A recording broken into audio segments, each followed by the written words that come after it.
دنیا کا دستور ہے جب کوئی اہم ایونٹ ہونے والا ہوتا ہے نا اس کی اناؤنسمنٹ کی جاتی ہے. نبی پاک علیہ الصلوۃ والسلام وجہ تخلیق کائنات ہیں. He is the reason of the all creation. اور یہ حدیث قدسی میں ہے. اللہ فرماتا ہے اے محبوب میں تمہیں نہ بناتا تو یہ کائنات نہ بناتا. جبھی تو اعلیٰ حضرت کہتے ہیں نا زمین و زمان تمہارے لیے، مکین و مکان تمہارے لیے، چنین و چنا تمہارے لیے، آقا بنے دو جہاں تمہارے لیے. تو یہ کائنات نبی پاک کے لیے بنی ہے. تو اب آپ کی آمد کا وقت تھا تو ایک ایسا اناؤنسمنٹ دنیا میں ہوا، ایسے واقعات ہونے لگے کہ دنیا کو گویا جھنجھوڑ دیا گیا.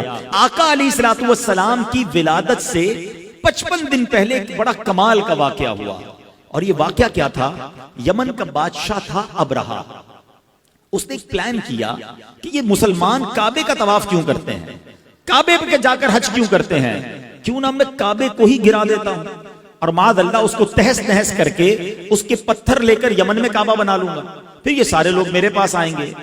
اب اس نے پلان کیا کہ مکے پر اٹیک کرنے کے لیے، دیکھیں اس زمانے میں تو جو لڑائی ہوتی تھی وہ گھوڑوں پر اور اونٹوں پر ہوتی تھی، وہ ہاتھیوں کا لشکر لے کر چلا گیا، مکے کا گھیراؤ کیا.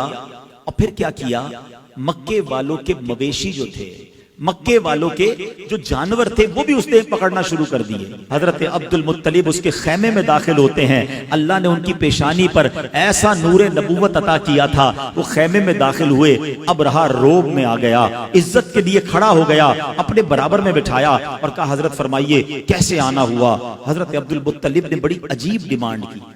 آپ نے کہا کہ تم نے مکے والوں کے مویشی، ان کی بکریاں، ان کے جانور پکڑ لیے، ہمارے جانور ہمارے واپس کر دو. ابرہہ کہتا ہے میں تو سمجھا آپ کعبے کی بات کریں گے، اپنے مرکز کی بات کریں گے، آپ تو کعبے کی بات ہی نہیں کر رہے، آپ کو فقط اپنے جانوروں کی فکر ہے. اللہ اکبر.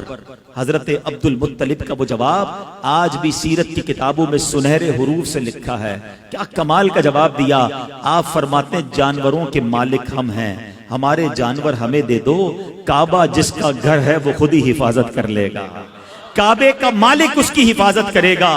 ابرہہ کو بات سمجھ نہ آئی، وہ سمجھنے لگا کہ لگتا ہے کنفیوز ہو گئے ہیں، لگتا ہے ڈر گئے ہیں. جانور چھوڑ دیے گئے. حضرت عبد المطلب نے عجب اناؤنسمنٹ کیا، مکے والوں سے کہا سارے لوگ اپنے جانور لیں اور پہاڑوں پر چلے جائیں. Nobody dare to resist. کوئی وہاں پر رکاوٹ لینے کے لیے تیار نہیں ہے. فقط حضرت عبد المطلب اب کعبے پر جاتے ہیں، کعبے کی دیوار کو تھامتے ہیں اور وہ رکت انگیز دعا کرتے ہیں کہ اے رب کریم، اے کعبے کے مالک، آج تجھے اپنی قدرت کا نظارہ دکھانا ہے، آج ان ظالموں کو تو نے بتانا ہے کہ تو اور تیرے ماننے والے حق پر ہیں. آپ رکت انگیز دعائیں کرتے رہے، اللہ کو پکارتے رہے اور اس کے بعد آپ بھی کعبے کے سے دور ہو کر پہاڑ پر چلے گئے. ابرہہ نے آرڈر دیا کہ ہاتھی چلیں اور کعبے کو تہس نہس کر کے رکھ دیں. مگر اب دنیا نے ایک عجب نظارہ دیکھا. اب اللہ نے اپنی قدرت کا ایک عجب نظارہ دکھایا. جس ہاتھی پر ابرہہ بیٹھتا تھا وہ ہاتھی اپنی جگہ سے ٹس سے بس نہیں ہو رہا تھا. کعبے کی طرف رخ کرتے تھے وہ موو نہیں کرتا تھا، اس کا رخ چینج کرتے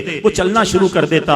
اور اب اللہ کریم نے اس کے مقابلے کے لیے کیا بھیجا. دنیا کا دستور ہے آرمی کا مقابلہ آرمی کرتی ہے، نیوی کا مقابلہ نیوی کرتی ہے، ایئر فورس کے لیے ایئر کرافٹ بھیجے جاتے ہیں. اب ہاتھی ہیں اور مقابلے کے لیے بھیجا کیا ہے میرے رب نے؟ مٹھی میں آنے والا پرندہ ابابیل. ارے چیل جتنا پرندہ بھی کوئی نہ بھیجا، رب نے ابابیل کے لشکر بھیجے جو خود مٹھی میں آ جاتا ہے، جس کا اپنا وزن چند گرام ہے. بتاؤ اس کی چونچ اور اس کے پنجوں میں کتنا بھاری کنکر ہوگا، کتنے چھوٹے سے کنکر ہیں. مقابلہ ہاتھی سے ہے. اللہ اکبر. رب کریم نے اپنی قدرت کا کیسا نظارہ دکھایا. اور آج لوگ کہتے ہیں کہ فلاں سپر پاور نے جناب بڑے گائیڈڈ میزائل بنا لیے ہیں، ٹارگٹ سیٹ کر دو، میزائل جا کے وہی ہٹ کرتا ہے. اللہ اکبر. آؤ میں بتاتا ہوں 1450 سال پہلے میرے رب نے ابابیل کے ان پنجوں میں کیسے گائیڈڈ میزائل دیے تھے. ہر کنکر پر ہاتھی سوار کا نام لکھا تھا، اس سوار کا نام موجود تھا. اب یہ جب لشکر آتے ہیں اس کے بعد کیا ہوتا ہے؟ رب کریم قرآن مجید میں ارشاد فرماتا ہے الم تر کیف فعل ربک باصحاب الفیل. اس کا ترجمہ کیا ہے؟